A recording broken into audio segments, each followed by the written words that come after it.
go on. Let's move to the United States and the press corps.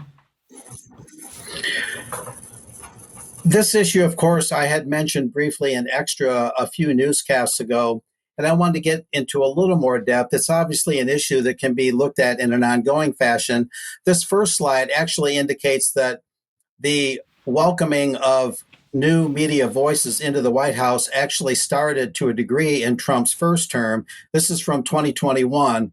The Epoch Times, Trump's favorite cult propaganda machine, according to Pressenza, was supporting the White House and how U.S. anti-COVID efforts have been derailed, part 3.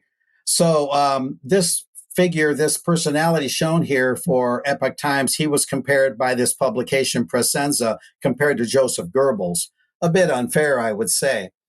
At any rate, we also have Poynter News pointing out, forgive the pun, meet the 32 new media outlets the White House has invited to its press pool. For decades, the White House Correspondents Association, the independent nonprofit, is the organization that's been determining the makeup of the press pool. That changed. The pivotal point was February 25th of this year, when the White House press team took control of the pool in an effort to, quote, give power back to the people, end quote, according to White House Press Secretary Carolyn Leavitt. And we have a quote, I believe, from her. It's beyond time, she said, that the White House press operation reflects the media habits of the American people in 2025, not 1925, she said. A select group of DC-based journalists should no longer have a monopoly over the privilege of press access to the White House, she was recently quoted as saying. Now, going beyond those slides, I did a little bit more research. It's an interesting and eclectic mix going on at the White House, gentlemen. Just for example, there's even think tanks. There's the America First Policy Institute, which is more like a think tank than a press outlet. There's Global Strat View, which describes itself as a media think tank hybrid.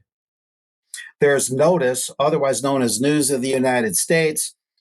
They did publish some articles about Trump's tariffs and about the Maryland Senator Chris Van Hollen trying to help that El Salvador guy. They published a couple critical stories of the Trump administration on those topics, and they are admitted as part of the new press pool there, and so on and so forth. And on the good side of the ledger, most of the new media there are going to have an opposite view, largely, compared to the mainstream media on climate change, an opposite view compared to the legacy media on the border, open border, closed border, an opposite view largely compared to the mainstream media on the efficacy and safety of vaccines, let's say. But on the other hand, of course, we have the Israel factor. And most, I wouldn't say all, but most of the new media are pretty strongly pro-Israel. Some of this might be kissing up to the Trump administration just to get a seat at the table. That dynamic is pretty much unavoidable. It's going to happen. But you also have the Daily Wire by Ben Shapiro. Of course, he's pretty rabidly pro-Israel, and he's done a lot of stories that have been trumpeting the idea that Trump is signing executive orders to deport what the Daily Wire calls anti-Semitic foreign students and protesters. Of course, there's a major irony there. You got free speech being enhanced, perhaps, by the new media at the White House, but then some of that new media turns around and cancels the free speech and assembly rights of protesters that are protesting the Israeli treatment of Gaza.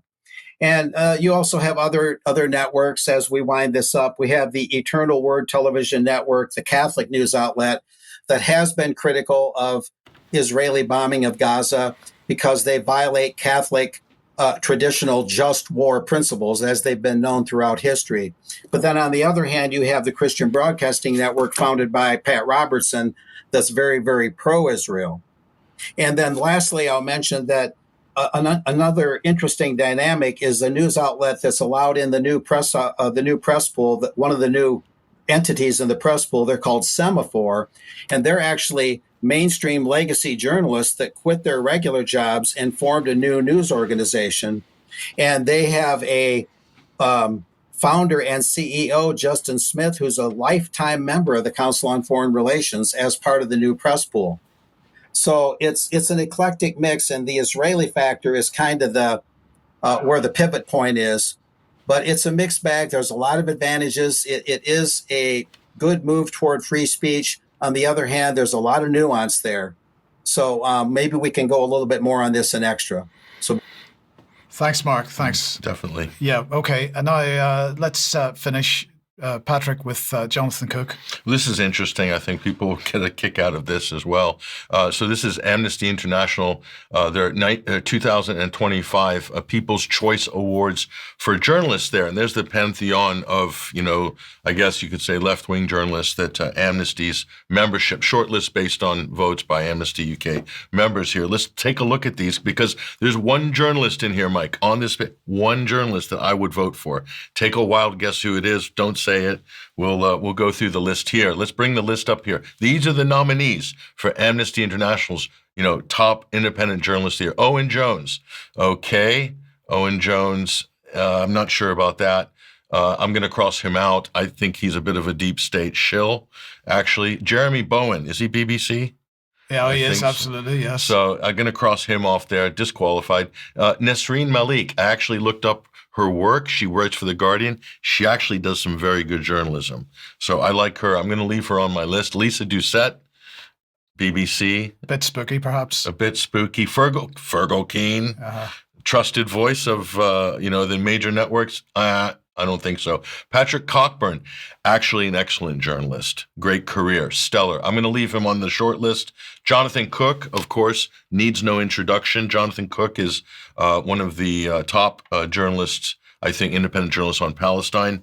Former Guardian, left. Got shunned by The Guardian, so he's got a lot of street cred. George Monbiot, I preemptively crossed him out, so as not to traumatize anybody in the audience. But George Monbiot is an absolute deep state shill.